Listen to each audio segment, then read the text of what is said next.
സുഹൃത്തുക്കളെ നമസ്കാരം. നമ്മൾ ഇന്നലെ വൈകിട്ട് ഈ നേരത്തെ ഗണേഷ് കുമാറിൻ്റെ പ്രശ്നങ്ങളൊക്കെയാണ്, ചർച്ചകളൊക്കെ ഉണ്ടായിരുന്നത്.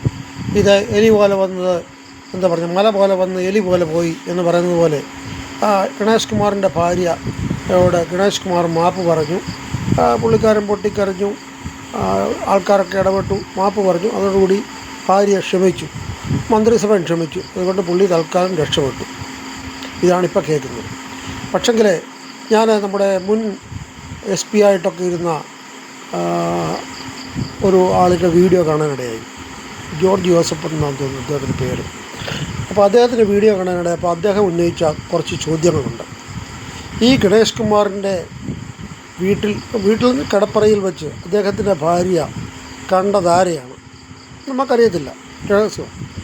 അവരെ ഇദ്ദേഹത്തിൻ്റെ ഗൺമാനോ സ്റ്റാഫോ ഒക്കെ കൊണ്ടുപോയെന്ന് പറഞ്ഞു. എവിടെ കൊണ്ടുപോയി? അതാരായിരുന്നു? അവരിപ്പോൾ ജീവിച്ചിരിപ്പുണ്ടോ? അതോ അവരെ കൊന്ന് കുഴിച്ചു മൂടിയോ? ഇതൊന്നും അന്വേഷിക്കേണ്ട ഒരു കടമ നമ്മുടെ സർക്കാരിനില്ലയോ? ഇത് വെളിപ്പെടുത്തുന്ന നാട്ടുകാർക്ക് അറിയണ്ടേ ഇതാരായിരുന്നു? വല്ല ക്രിമിനലായിരുന്നോ? അതോ പ്രായപൂർത്തിയാകാത്ത പെൺകുട്ടിയായിരുന്നോ? ഇതൊക്കെ അന്വേഷിച്ച് കണ്ടെത്തേണ്ട ഒരു പോലീസ് തീർച്ചയായിട്ടും കണ്ടെത്തേണ്ടതാണ്. പക്ഷേ അതിനെപ്പറ്റി ഒരു വിവരവുമില്ല. ആരോ ഉണ്ടായിരുന്നുള്ള സത്യമാണ്. അവരെ ഇദ്ദേഹത്തിൻ്റെ സ്റ്റാഫ് കൊണ്ടുപോവുകയും ചെയ്തു എന്ന് പറയുന്നു.